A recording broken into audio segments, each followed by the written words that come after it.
Yo no Imagínate. tengo miedo, Joaquín. Ya me enfrenté, o sea, la rosca a la que me enfrenté dentro de la escena era la rosca de González Daer.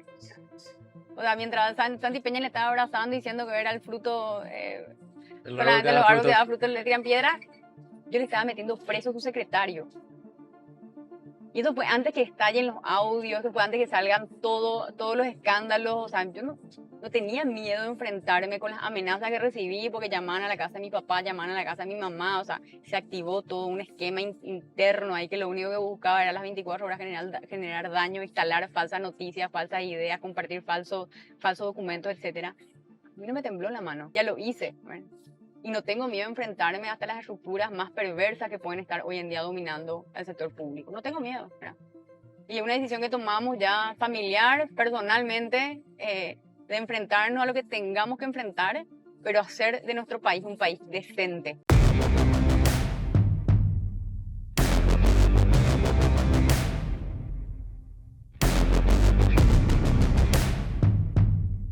En esta edición de Sin Filtro vamos a conversar con Soledad Núñez, alguien que pasó de activismo social, que empezó haciendo activismo social, llegó a un cargo de gobierno, se especializó, estuvo trabajando nuevamente en activismo político, ya capacitando candidatos y otras cosas más que ella nos va a contar, y que hoy es precandidata a la presidencia de la República. Sole, ¿cómo estás? ¿Qué tal, Juanqui? ¿Cómo estás? Un Bien. gusto, gracias por la invitación. No, a vos sí que.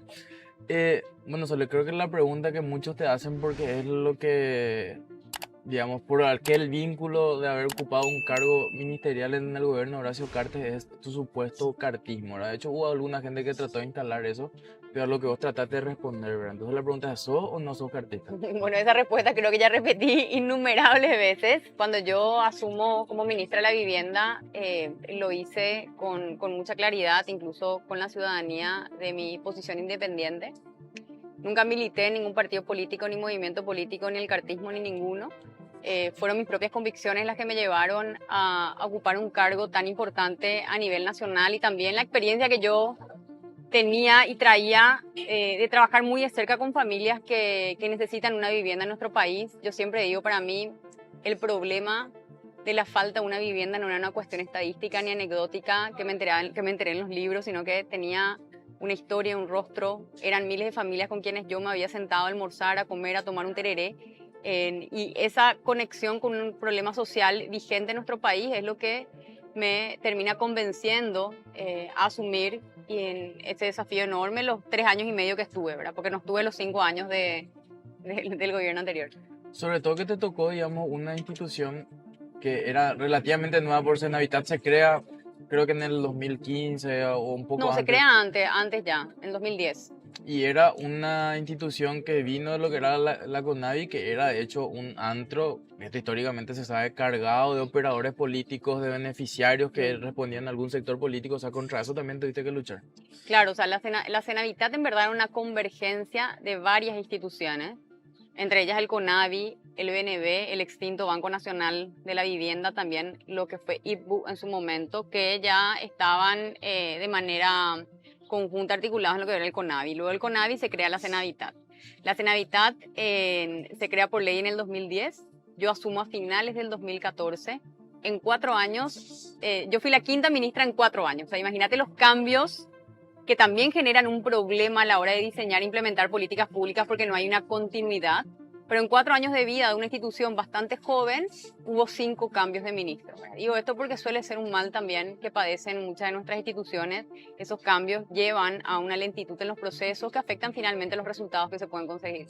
Empezaste con activismo social, llegaste a un puesto de gobierno, te estuviste capacitando también, Sí. estuviste trabajando en capacitación de candidatos. ¿Y qué hace que Sole decía, bueno, este es el momento de bajarse? Porque se especulaba mucho con una eventual candidatura tuya, pero de pronto decidiste bajarte y como que era algo que no se venía manejando hasta que decidiste, ¿verdad? ¿Qué te empuja Sole a bajarte? Yo siempre tuve mucha resistencia, o quizá rehuí, digamos, de una participación política más activa, electoral o partidaria. Si bien hoy miro para atrás y veo que hice política en Paraguay por más de 20 años, de una militancia quizá más social, estudiantil, vinculada a organizaciones de la sociedad civil, pero finalmente en esencia la política como práctica es la búsqueda del bien común, es la construcción de bienestar para toda la sociedad. Y mi carrera social, digamos, empezó desde muy joven, ¿verdad? Yo a los 15, 16 años visitaba la zona de Los Bañados, también el barrio Pelo Pincho, enseñaba matemáticas y también catequesis Mira. desde la acción social del colegio.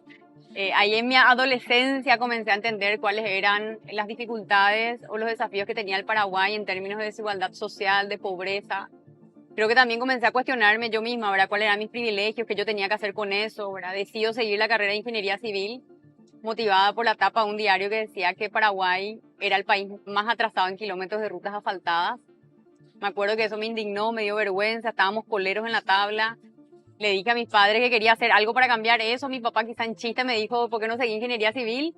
Al día siguiente me inscribí en el cursillo y bueno, soy egresada de la Universidad Nacional de Asunción y tuve que convivir también en mi época de estudiante universitaria con esa dualidad entre una formación meramente técnica, las matemáticas, la física, el cálculo, los números, que me gustan bastante, y también una vocación social, ¿verdad? Y eso es lo que termina llevándome a dirigir una organización, la organización más grande de movilización de jóvenes aquí en Paraguay, Un Techo para mi País.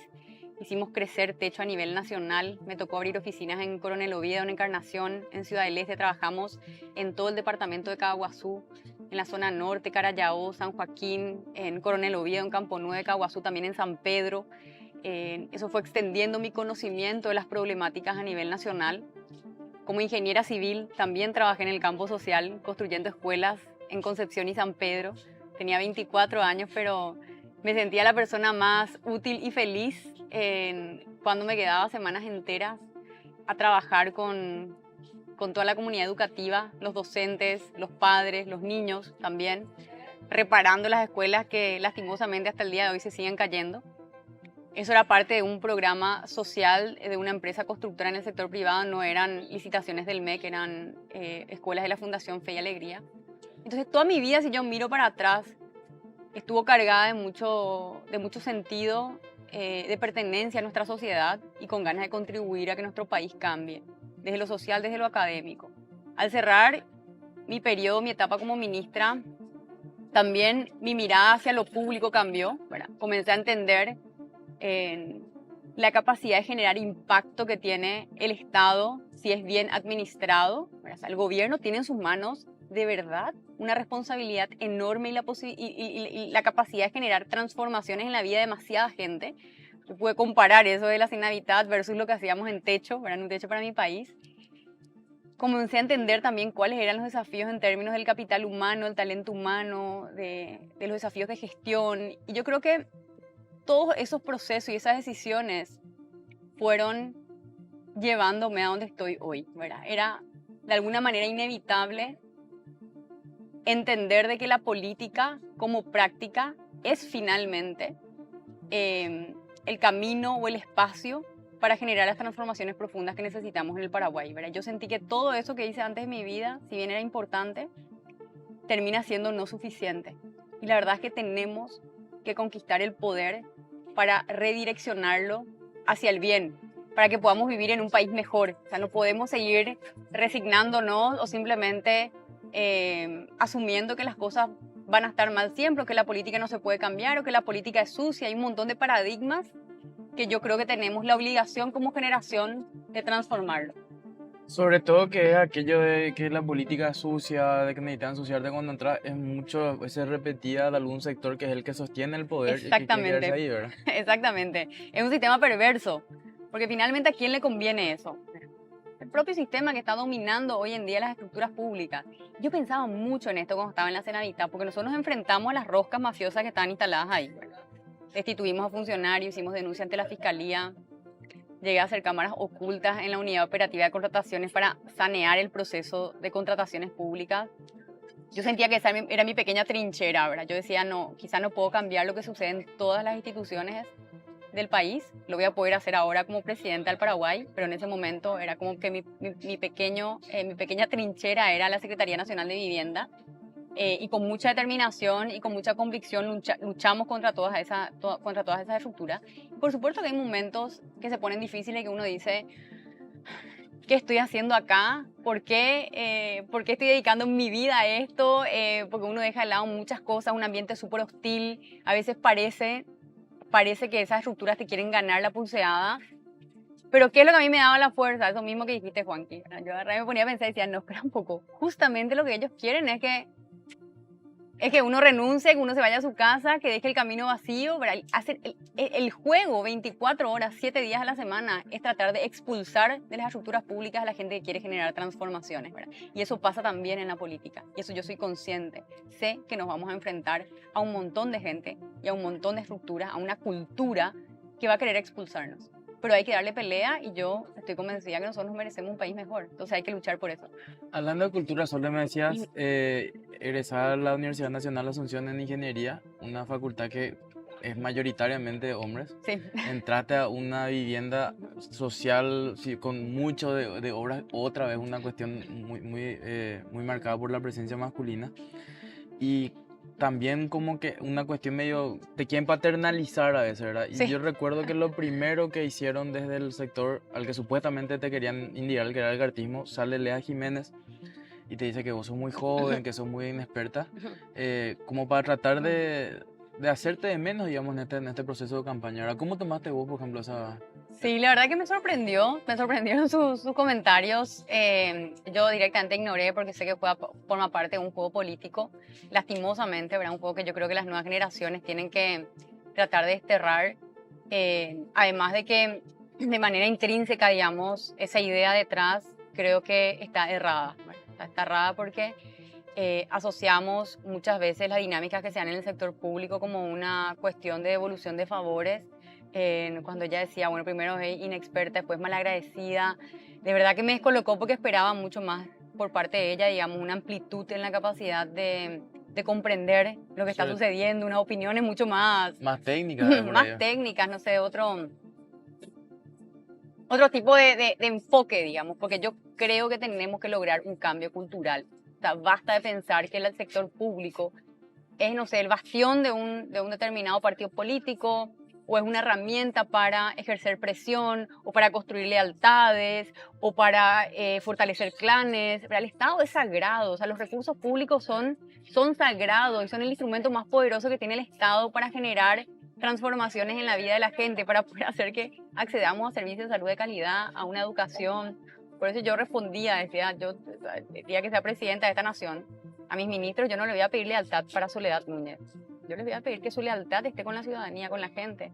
Y si yo hago algo mal, si de repente, no sé, me confundo en el cargo, que me exijan, que me señalen. Y yo creo que los presidentes necesitan rodearse de ese tipo de personas, ¿verdad? No de personas, no de aduladores, no de personas que le estén aplaudiendo todo el tiempo, que simplemente sientan una lealtad hacia esa persona desconociendo lo que está detrás, que es mucho mayor a cualquiera de nosotros mismos, ¿verdad? Que es la sociedad, que es un ideal, que es la visión de construir un país mejor, que a veces nos llenamos la boca de esas palabras, pero hay que sentirlo, ¿verdad? Tenemos que de verdad tratar de visualizar un Paraguay mucho mejor que el que tenemos hoy. Cuando hablamos de decencia, de seriedad, de responsabilidad, de justicia, de seguridad, esas no son palabras vacías. Eso representa algo que yo estoy convencida podemos construir para el Paraguay. ¿Cómo se hace ese cambio cultural del que estás hablando, Sole? Porque vos decías algo muy importante recién de tu experiencia en Senavitat, que es lo que vemos repetida en la práctica. Salta algún escándalo de corrupción en algún lado cuando ya es muy insostenible. Generalmente lo que se hace es o se cambia la cabeza o se cambia, digamos, el eslabón más Sí. débil de la cadena. Sin embargo, es en el mando medio, que es lo que vos decías recién. La unidad operativa de contrataciones, por ejemplo, eran tus mandos medios a los que vos tenías que estar persiguiendo, ¿verdad? Pero ¿cómo hacer ese cambio de cultura cuando, digamos, hay un esquema estructurado hoy dentro del Estado para secuestrar? Y por eso, o sea, los liderazgos son súper importantes, Juanqui. Por eso tenemos que elegir bien y dejar ya elegir solamente por los fanatismos, por los colores, por la prebenda, porque me va a dar un trabajo, porque me conviene. O sea, dejar eso de lado. Si verdaderamente queremos sentirnos seguros al salir a la calle, si verdaderamente queremos caminar en nuestras calles y no sentir que nos puede pegar una bala, si queremos tener la posibilidad de ir a la universidad, si queremos la posibilidad de acceder a un empleo justo y decente, si queremos que las condiciones de vida mejoren, no podemos seguir votando de esa manera, no podemos seguir eligiendo al que me da una retribución inmediata a corto plazo, que además termina siendo pan para hoy y hambre para mañana. Entonces Entonces necesitamos las mejores personas tomando las decisiones y esto no es solamente en el Poder Ejecutivo. Creo que también en el 2023 se juega una decisión muy grande a nivel del legislativo. Y las listas bloqueadas nos dan la posibilidad de ir y elegir correctamente, independientemente del partido con el cual uno sienta afinidad. Tenemos una oportunidad enorme. Yo suelo decir en las conversaciones con los jóvenes, en las conversaciones que tenemos con distintos actores de la sociedad, que las futuras generaciones nos van a juzgar, van a preguntarnos qué elegimos y qué votamos en el 2023. Y tenemos que responder que elegimos responsablemente y que elegimos a las mejores personas que se estaban presentando en las elecciones, porque eso va a ser determinante para el futuro que podamos construir como nación. En medio de esta situación, digamos, hablábamos recién fuera de cámara, que al dinero que va a ingresar para financiar las campañas, tanto de un sector en particular, que es el cartismo, que tiene, digamos, un gran mecenas, o del oficialismo que tiene lastimosamente el aparato estatal y sabemos que se usa siempre. La respuesta es la esperanza, ¿verdad? Es lo que decíamos ahora. ¿Cómo se genera desde la oposición esperanza o se espera conseguir adhesión para tu candidatura o eventualmente para quien vaya como candidato de la Concertación? Claro, y ese es el gran desafío. Yo te decía fuera de cámara que nosotros somos plenamente conscientes de que en cantidad de dinero no vamos a ganar. O sea, va a ser imposible superar la cantidad de dinero negro, oculto, sucio que va a estar detrás de algunas campañas políticas. O sea, nosotros vamos a tener que ganarle a la estructura con menos dinero.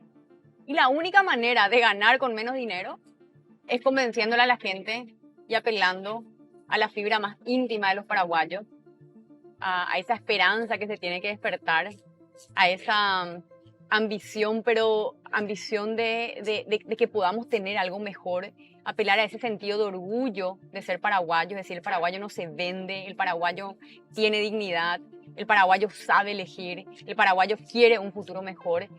Y finalmente, si la sociedad termina madurando, si terminan conjugándose los factores, yo estoy convencida que una propuesta que despierte ese sentido de pertenencia a una mejor nación y esa esperanza puede ganarle a todo el dinero del mundo, ¿verdad? O sea, el dinero, al final, si nos conectamos con nuestra dignidad de ciudadanos, termina siendo no necesario para una campaña, ¿verdad? Y ese va a ser el gran desafío. Yo estoy segura que los electores nos van a demostrar que todos queremos algo mejor. Sole, vos estabas en un ministerio en Senaditat, en el cual yo recuerdo que en una entrevista que te hicimos en el ex complejo habitacional ahí de Mariano Roque Alonso, hablabas de la necesidad de apuntar a un sector medio para el acceso a la vivienda. Sí. Y hay dentro de la ecuación, digamos, que ahora por fin se está teniendo en cuenta, es que para nosotros los de nivel medio, los de clase media, acceder a una vivienda hoy es casi imposible por un factor muy importante que es el lavado de dinero que infla los precios, ¿verdad? Entonces, yendo un poco a esa cuestión, como alguien que conoce cómo le afecta la capacidad adquisitiva del nivel medio, digamos, ¿cómo pensás que hay que afrontar algo que parece tan lejano, pero que en realidad no afecta tanto como es el lavado de dinero, el ingreso de activos de forma ilegal? ¿Cómo afrontarías vos desde tu gobierno, por ejemplo? Bueno, voy a tocar las dos cosas. Voy a tocar primero el tema que mencionaste de viviendas para el sector de ingresos medios, porque esta es definitivamente una prioridad en mi campaña y va a ser una prioridad en mi gobierno, ¿verdad?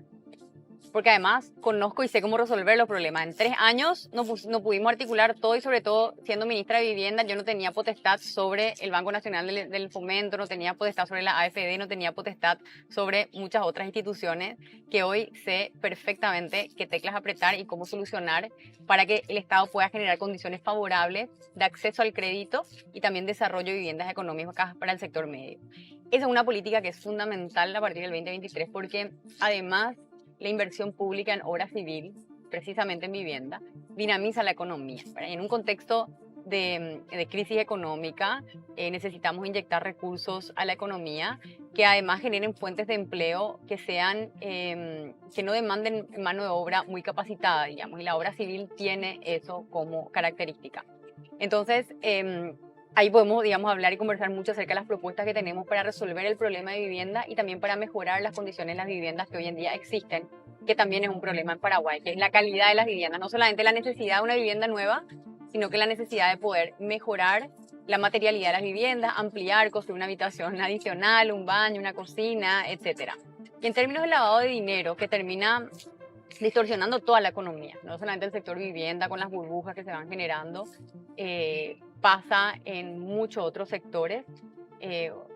Tenemos que combatir dando mayor fortaleza a la CEPRELAT, definitivamente. Un trabajo también con todo el sector financiero, si bien en los últimos años mejoraron los requisitos, los reglamentos, las exigencias al sistema financiero, hoy tenemos que controlar el buen cumplimiento de todo el proceso. Y acá la justicia juega un rol también fundamental. Y ahí vuelve la discusión al Congreso. Bueno, creo que tenemos legisladores que ejerzan un rol contralor y también que sean independientes en términos de la injerencia en los otros poderes del Estado. Nosotros podemos lograr tener una justicia que funcione de manera independiente y que combata la impunidad, que es fundamental para poder hacer frente a un flagelo como el del lavado de dinero, que finalmente también emerge y avanza porque existen contextos de corrupción, ¿verdad? Existen contextos donde uno hace la vista gorda, donde se dejan pasar ciertas cosas, el dinero mueve muchas cosas, y eso hay que encarar de manera frontal si no queremos ya convertirnos en el centro del crimen organizado y el narcotráfico, que yo creo que vamos camino a ello, y eso trae consigo el aumento de la violencia si no ponemos un pare cuanto antes. Si llegaras a la presidencia, Sole, ¿cuáles serían, por ejemplo, 5 puntos que vos dirías en mis primeros 100 días? Siempre se usa sacarla para medición, ¿verdad? Entonces vamos a quedarnos ahí, aunque 100 días a veces no es suficiente. Pero ¿cuáles serían 5 puntos que dirían, estas son las prioridades en materia de gobierno acá en el inicio nada más de la Mira, gestión? las 5 prioridades, si bien hay muchas prioridades y todo es prioridad en el Paraguay, ¿verdad? Hay cosas que yo creo son impostergables, ¿verdad? Uno, en términos sectoriales, la reforma del sistema de salud. Después de una pandemia, si ya no hacemos los cambios que necesitamos en nuestro sistema de salud para que la población esté sana, ya no sé cuándo lo vamos a hacer. Todos hemos visto a un sistema de salud que hizo agua, como la solidaridad de la ciudadanía con las polladas tallarinadas terminaban haciendo esfuerzos a veces inhumanos para tratar de salvar la vida a un familiar. El gasto de bolsillo es altísimo acá, es decir, lo que gasta un ciudadano, porque no existe un sistema de salud que pueda darle una cobertura decente, que pueda solucionar problemas básicos. Muchos compatriotas van a la Argentina, van al Brasil para atenderse porque no reciben los servicios de salud aquí.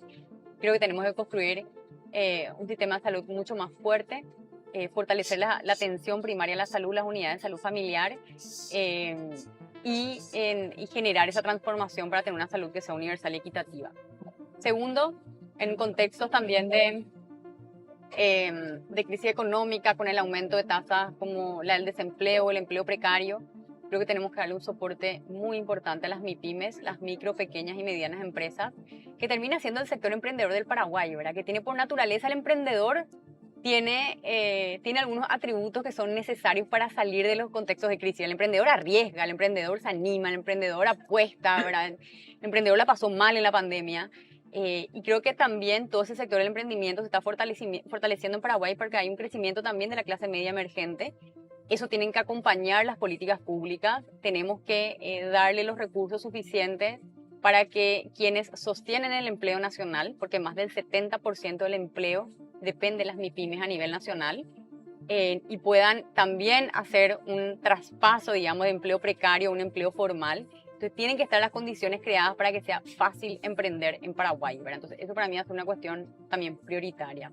En tercer lugar, si bien Paraguay es el país menos urbanizado de Sudamérica, y eso nos da la oportunidad de aprender de los errores y aciertos del resto de los países de la región, nos estamos urbanizando a un ritmo súper acelerado. Y la verdad es de que ese proceso de urbanización está huérfano. El Estado no se está ocupando, nuestras ciudades están creciendo espontáneamente como se les ocurre crecer, digamos. No hay ningún tipo de lineamiento, no hay una gestión del desarrollo urbano sustentable y sostenible. Eso pone el foco en temas como la movilidad urbana, el transporte público, las viviendas, los espacios públicos, los parques, plazas. No hay inversión del Estado para generar condiciones aptas para que los ciudadanos puedan, también en términos de prevención en la salud, hacer deporte, oxigenarse, cuidar la salud, etcétera. Ahí tenemos que invertir en la construcción de espacios públicos en las ciudades, cuidar nuestros espacios públicos. Y si bien eso le compete a los municipios, o sea, hay un rol que juegan los municipios, el Estado central tiene realmente las posibilidades y los recursos suficientes para, por ejemplo, recuperar el Parque Caballero, trabajar de manera conjunta con los municipios para construir parques lineales, por ejemplo, a orillas del arroyo Capiatá, en Lambaré, en gran parte del departamento central. Poniendo el centro en la urbanización y en la buena gestión de la urbanización, también apostamos a un desarrollo económico, ¿verdad? Porque las economías de aglomeración bien gestionadas crean valor. Existen ejemplos en el mundo, está el caso de Corea después de la guerra, utilizó las políticas urbanas como un disparador y acelerador también de la economía. Si gestionamos correctamente nuestras áreas metropolitanas, que son dos, ¿verdad? Asunción y Ciudad del Este, también tenemos la posibilidad de mejorar y ser más eficiente en el uso de los servicios, en la provisión de los servicios básicos y en el uso de los recursos públicos, etcétera. Entonces, todo lo que tenga que ver con ciudades, construir ciudades donde de gusto vivir, ¿verdad? Mejorar las condiciones de vida en las ciudades es un poco, además, un tema que me apasiona brutalmente. En cuarto lugar, la superación de la pobreza. La pobreza está aumentando como un efecto después de la pandemia. No podemos pensar en un país que se desarrolla, que es competitivo, que innova, que es exitoso, si tenemos a 30% de nuestra población viviendo en pobreza. Ahí se requiere una mirada multidimensional.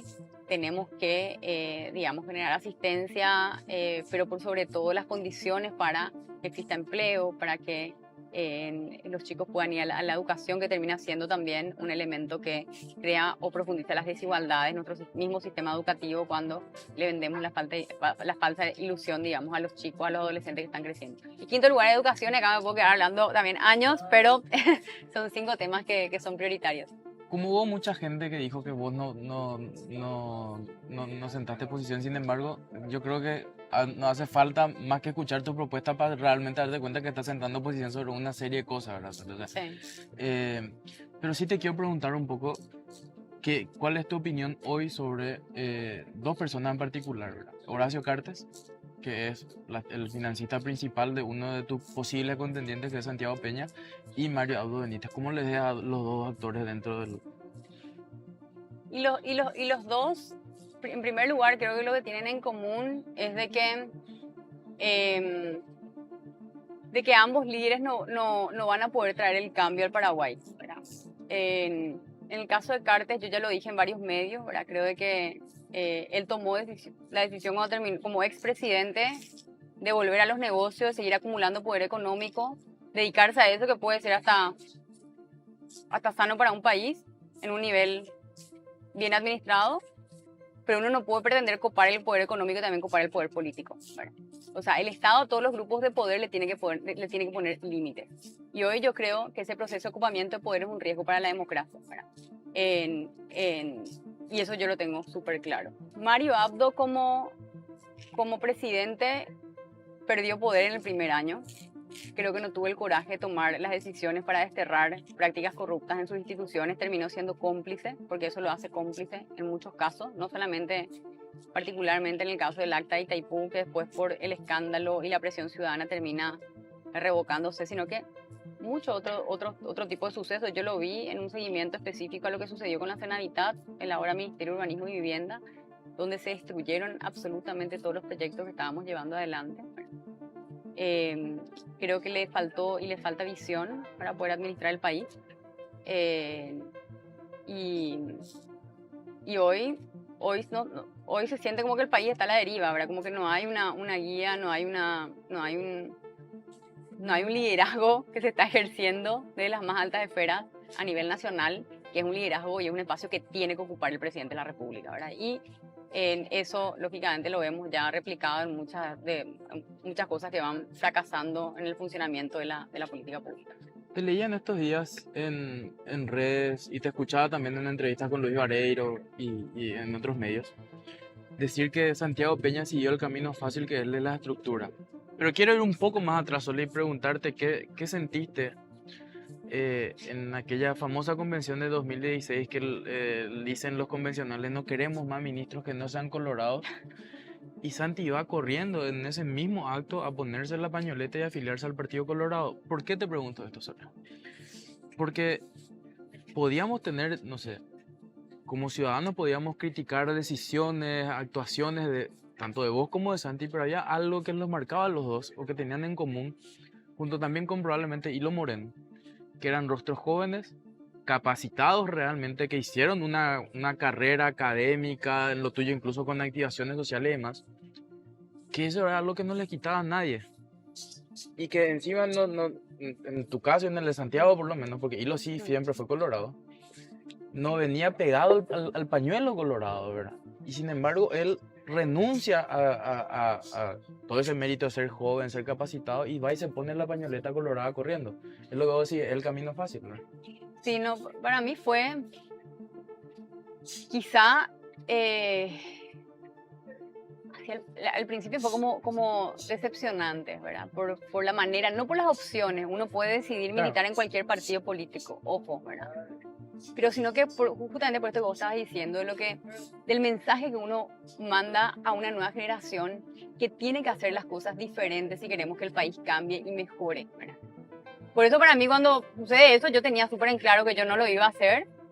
Yo me quedé ahí expectante a ver qué decisión tomaban, ¿verdad? Porque podían llamarme ahí al instante y decir, ¿sabes qué, Soledad? Deja de ser ministra porque la convención decidió esto. Yo estaba dispuesta a asumir las consecuencias que tengan que asumir porque valoraba como algo superior el mensaje que uno manda a una juventud que está expectante. Uno tiene que entender, tiene que tener conciencia de lo que eso representa, ¿verdad? Entonces, yo cuando digo que tomó también el camino fácil de la estructura, no me refiero solamente a la del partido, ¿verdad? Porque insisto, él se podía haber afiliado de otra manera también y quizá iba a ser menos traumático para las expectativas que tenía gran parte de la sociedad, ¿verdad? Eh, pero es por sobre todo cuando uno se queda pegado a la típica y clásica estructura. Y me refiero a, a las prácticas informales que hoy dominan el funcionamiento de gran parte de nuestros partidos, ¿verdad? O sea, cuando uno no tiene problema de abrazarse y alabarle a cualquier actor político porque simplemente sabes que te va a conseguir votos, ¿verdad? Cuando uno sabe que es un actor corrupto, cuando sabe que es una persona que generó mucho daño al país. Yo cuando le veo a Santiago defendiéndole y abrazando a unos impresentables, pienso en qué se convirtió, ¿verdad? Cuando uno ya termina pensando que el fin justifica los medios y que uno no puede cambiar la política y que ese es el único camino porque tenés que abrazarte nomás luego con lo sucio en el proceso, yo creo que uno termina siendo parte del sistema, ¿verdad? Esa es mi principal crítica a las decisiones que él fue tomando, que creo que además se fueron acentuando. Capaz que él trató de hacer hasta una campaña más limpia en las elecciones anteriores, no sé, ¿verdad? Pero hoy categóricamente siento que hay ya una ambición por ganar y tener el poder que ya justifica todo tipo de abrazos y alianzas y defensa de un montón de gente que genera mucho daño al país. Yo creo que las nuevas generaciones no pueden prestarse a eso, que tienen que tener el coraje y la valentía para enfrentar esos esquemas. Y no importa si fulanito te va a traer, te va a movilizar 100.000 votos de Caguazú o 200.000 votos de Ipacaraí o de cualquier ciudad, no importa. Uno tiene que enfrentarse a esos esquemas porque acá lo que importa es construir no solamente narrativas distintas dentro de la política, sino que una forma distinta de hacer política en el Paraguay. Y eso solamente va a venir de las nuevas generaciones. Porque están arriba, pueden acompañar, pero ya no pudieron generar los cambios en su momento. Dos últimas consultas, Sole. Una es, Soledad Núñez, si llega a la presidencia, ante caso de denuncia de corrupción, por ejemplo, va a ser de la práctica que se tiene hoy de decir, de hacer la vista gorda y No, decir no, o va a ser alguien que va a tomar decisiones de forma yo no inmediata. tengo miedo, Joaquín. Ya me enfrenté, o sea, a la rosca a la que me enfrenté dentro de la Senada era la rosca de González Daer. O sea, mientras Santi Peña le estaba abrazando diciendo que era el fruto, El árbol que solamente da los árboles que frutos. daban fruto le tiran piedra, yo le estaba metiendo preso a su secretario. Y eso fue antes que estallen los audios, eso fue antes que salgan todos los escándalos. O sea, yo no tenía miedo de enfrentarme con las amenazas que recibí porque llamaban a la casa de mi papá, llamaban a la casa de mi mamá. O sea, se activó todo un esquema interno ahí que lo único que buscaba era las 24 horas generar daño, instalar falsas noticias, falsas ideas, compartir falsos documentos, etcétera. A mí no me tembló la mano. Ya lo hice. Bueno, y no tengo miedo de enfrentarme hasta las estructuras más perversas que pueden estar hoy en día dominando el sector público. No tengo miedo, ¿verdad? Y es una decisión que tomamos ya familiar, personalmente, de enfrentarnos a lo que tengamos que enfrentar, pero hacer de nuestro país un país decente. Un país que de verdad pueda garantizar acceso a servicios, a buenas instituciones, que funcione, apelar a la dignidad de los paraguayos que tenemos acá adentro y no terminar siendo un país bananero, cuna del narcotráfico, del crimen organizado. O sea, yo ese país no quiero, ¿verdad? Y le tengo un amor profundo al Paraguay y una convicción plena de que nosotros podemos construir un futuro mejor. O sea, que noto que te emociona un poco cuando hablas de eso, porque pelear con González Dar no es fácil, ¿verdad? O sea, pelear con ese tipo de esquemas no es fácil. Y me surge otra pregunta, Isole, que es, estás renunciando a mucha tranquilidad, ¿verdad? Pues podrías quedarte en el Sí. sector privado. ¿Cómo fue esta conversación, digamos, al interior de tu familia, con tus padres, con Bruno, con tu marido? ¿Cómo se dio esta conversación para saltar al campo y decir, bueno, Sí. renunciamos a nuestra tranquilidad como familia, pero vamos a ir a pelear de frente con lo que eso puede implicar, ¿verdad? Sí, bueno, y con Bruno coincidimos en casi todo, sobre todo en la visión, digamos, de mundo, de país. Nos conocimos los dos como voluntarios a los 24 años en Un Techo para Mi País, construyendo viviendas de emergencia en el Bañado Sur, en la zona de Cateura. Ya en ese momento ambos estábamos muy interpelados por la realidad, nos cuestionábamos qué podíamos hacer por nuestro país y crecimos también como pareja en medio, o sea, crecimos como pareja y paralelamente creció nuestra convicción también. Yo creo que ambos sentimos este nivel como de hartazgo, de decepción, de mirar y no ver una luz de esperanza en la renovación política. Y no es que, o sea, yo no me creo ninguna mesía ni la, no sé, ni la última Coca-Cola del desierto, pero sí me creo con la capacidad de poder trabajar incansablemente, entusiasmar a otra gente, construir equipos, organizarnos, movilizarnos para poder generar una realidad diferente, ¿verdad? Y en eso acordamos, o sea, coincidimos con Bruno y fue como una decisión, me acuerdo, un domingo así, en este verano que nos quedamos los dos desconectados de todo, así dijimos, bueno, pensando, hablando y tomando así una decisión súper conectada con todo, ¿verdad? O sea, como con nosotros mismos, con lo que nos vamos a arriesgar, con lo que vamos a enfrentar, etcétera. Y dijimos, ya está, nos jugamos, nos lanzamos a la pileta,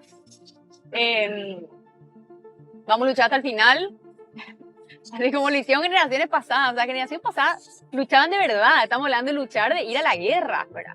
Nosotros estamos, hoy está la guerra del siglo XXI, pero hay una guerra que la tenemos que pelear, no podemos rehuir, no podemos quedarnos en nuestras casas, no podemos quedarnos en Twitter y en Facebook simplemente queriendo crear y construir un país mejor. Además, la polarización también beneficia, digamos, ese contexto de no avance, de que perdure o permanezca el status quo. Tenemos que enfrentar, no puede ser que no hagamos los esfuerzos suficientes por algo que creemos, por ideas que podemos tener súper vivas, por un país que puede ser 1000 veces mejor el que tenemos, ¿verdad? Vos dijiste no tuviste miedo, y hay posiciones en las que uno tiene que avanzar incluso a pesar del miedo, ¿verdad? Pero ¿te preocupó que te puedan hacer algo a alguien de tu familia cuando Sí, en peleaste? algún momento sí, me preocupó. Es como que miedo, o sea, el miedo al punto de frenarme en lo que estaba haciendo, no.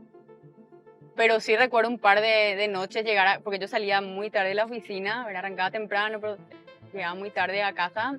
Y me acuerdo así un par de días en esa semana que logramos la imputación de 14 personas que comenzaron a llamar así a la casa de mis padres, de llegar, de entrar rápido a la casa, de cerrar la puerta, de mirar hacia afuera. Me acuerdo de haber hecho eso un par de noches, pero nada más que eso. ¿Eran amenazas, eran advertencias las llamadas? Advertencias sutiles, ¿verdad? Como que llamaban, por ejemplo, en el caso de mis padres era más como que llamar a averiguar cosas. Llamaban así a la empresa de mi papá, a la casa, hacían como que llamadas extrañas y luego cortaban el teléfono, como... Y en el caso los mensajes eran, cuídate, te vamos a cobrar, cuando salgas te vamos a inventar imputaciones, vamos a mandarte a la cárcel, vamos a inventar lo que sea, nosotros manejamos la justicia, o sea, sí, ese tipo de amenazas directas. No quiero cerrar, y se me iba a olvidar, te reconozco, pero vos estuviste siguiendo mucho el tema de Itaipú, hace rato mencionaste y quería sacar eso a colación. De hecho, parte de tu capacitación creo que estuvo también centrada en políticas Sí. públicas, tema de Itaipú y demás. 2023, o sea, ahora ya debería ser un año clave de cara a Itaipú, pero digamos, tu gestión apuntaría a que Itaipú debe vender o tener la capacidad de vender la energía paraguaya a nivel mercado, o está la otra postura que es la de los chicos de la Facultad de Ingeniería y de la Facultad Politécnica de mantener esa energía dentro de Paraguay para generación de industrias y otras oportunidades más. ¿Cuál crees que debería ser? Nosotros tenemos que utilizar nuestra energía. Bueno, hay cosas que igual me preocupan en el marco de la renegociación porque hay mucha simetría de información entre lo que maneja el gobierno y manejan los ciudadanos, ¿verdad? Bueno, que por la naturaleza propia de una negociación no se puede, no sé, divulgar las posiciones o las posturas, etcétera, pero claramente hay que acceder a qué, o sea, qué es lo que ya se está concediendo, qué es lo que ya se está negociando con Itaipú, porque este proceso está avanzando, tenemos que reconocerlo, ¿verdad? Paraguay tenía que haber hecho, vamos ya a llorar sobre la leche derramada, ¿verdad? Pero tenía que haber hecho ya años atrás, en los últimos 10 años, trabajado en un plan de cómo vamos a utilizar la energía para este momento, el 2023. No lo hicimos. Pero necesitamos utilizar esa energía, tenemos que cambiar la matriz energética, porque una de las grandes inconsistencias que tenemos, ¿verdad? Mientras Paraguay presenta un superávit en la producción de energía eléctrica, nuestra matriz de utilización seguimos dependiendo de los combustibles fósiles, de la biomasa y en menor medida de la electricidad. Entonces hay que hacer la transformación no solamente en términos de consumo domiciliario, que también hay un consumo domiciliario importante de biomasa, sino que sobre todo las industrias, la electromovilidad y el desarrollo de proyectos económicos que puedan utilizar la energía eléctrica en nuestro país, ¿verdad? O sea, la transformación en términos de generación de energía, también explorar, eso ya en términos de políticas energéticas, explorar otras fuentes también de generación de energías renovables, en transmisión, una inversión importante de infraestructura de transmisión de energía eléctrica, y en distribución, las mejoras en la ANDE y en los sistemas de distribución de energía eléctrica. ¿Te ves todavía en la posibilidad de, no te digo descabalgar, sino que de sentarte a negociar, por ejemplo, con algún otro candidato para sumarte vos a una candidatura, que alguien se suma a tu candidatura, dentro de este espectro amplio que tenemos en la concertación, que son casi 6, 7 candidatos, ¿verdad? Mira, yo hoy, mi proyecto es a la presidencia de la República, y porque creo que necesitamos una transformación importante a nivel de la conducción nacional. Acá necesitamos realmente liderazgos frescos, independientes, que puedan hasta recoger lo mejor que exista en todo el espectro político partidario para poder forjar la nación que nos merecemos, ¿verdad? Entonces, creo que lo que nosotros proponemos hoy en día se diferencia a cualquiera de las otras candidaturas en términos de capacidad de armar equipo, en términos de experiencia, en términos de capacidad de trabajo, de articulación, de construir coaliciones, de visión país. Y sostenemos que somos la mejor alternativa, no solamente para ganar las elecciones, sino que para hacer que los próximos 5 años sean 5 años de prosperidad, sean 5 años de desarrollo, sean 5 años de avance, ¿verdad? Entonces, ese es el camino que hoy yo estoy transitando. Para cerrar, solo te voy a dar nombres y frases para que me digas con una palabra o una Yo frase. soy malísima en esos ping-pongs, pero vamos a ver qué sale. Lo primero que se te venga a la cabeza, ¿verdad? Santiago Peña. No, creo que ya le dije todo más o menos de estos últimos días, ¿verdad? Pero creo que le falta valentía a un cobarde. Sebastián Villarejo. Un gran político, muy buen legislador. Katia González. Una excelente legisladora también, ¿verdad? Tuvo mucho coraje. Efraín Alegre. Político de gran trayectoria. Fernando Lugo.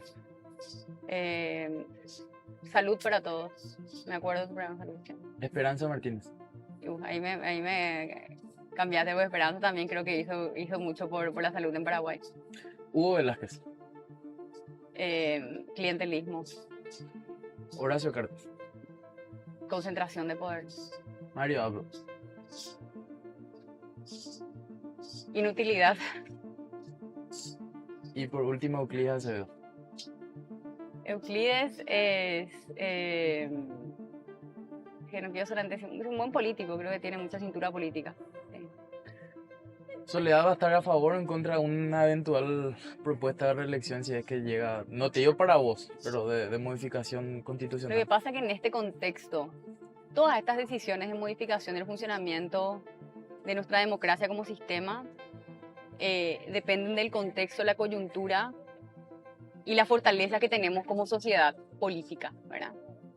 Y hoy no están dadas las condiciones, ¿verdad? O sea, una figura, una reelección, uno puede discutir cuando la sociedad política tiene un nivel de madurez, entonces uno puede pensar, no sé, incluso el modelo chileno, que es una reelección alternada, o cualquier otro modelo que existe en la región, en América Latina y en el resto del mundo. Las democracias parlamentarias, de hecho, tienen casi como una reelección indefinida, ¿verdad? Pero en este contexto no podemos poner eso como prioridad. Nosotros tenemos que ocuparnos de fortalecer nuestras instituciones, tenemos que ocuparnos de desterrar una cultura política que hoy sigue dominante, ¿verdad? Tenemos un clientelismo exacerbado que favorece y crea un terreno fértil para la corrupción. Hay un problema de mentalidad en la concepción de lo público, el funcionamiento del Estado, del gobierno. Quizá hay que meter muchísimos programas de educación cívica. Yo estoy convencida en las escuelas, en las universidades. Tenemos que entender primero cómo funciona nuestro sistema político para poder discutir algo como eso, que tendría que ser eventualmente una gran discusión al nivel de una gran reforma constitucional, pero no en los próximos años. Quizás sí preparar el terreno fértil. A mí me gustaría trabajar en generar esas condiciones con estos programas, de manera participativa, sentarnos a conversar para discutir y que podamos quizá, yo creo que se va a dar inevitablemente en los próximos 15 años, o sea, en los próximos 3 gobiernos, alguna discusión acerca de una reforma constitucional integral, pero tenemos que prepararnos para eso. No podemos ser improvisados y no podemos simplemente ir a discutir algo tan elemental que es nuestra Carta Magna sin habernos preparado. Esa es una responsabilidad y un deber, digamos, ciudadano, sin haber accedido a toda la información, discutido, masticado los temas que tenemos que ir a debatir y decidir que van a ser determinantes para los próximos 100 años en el Paraguay. Gracias, Sola. Gracias a vos, Juanqui. Nos encontramos la semana que viene.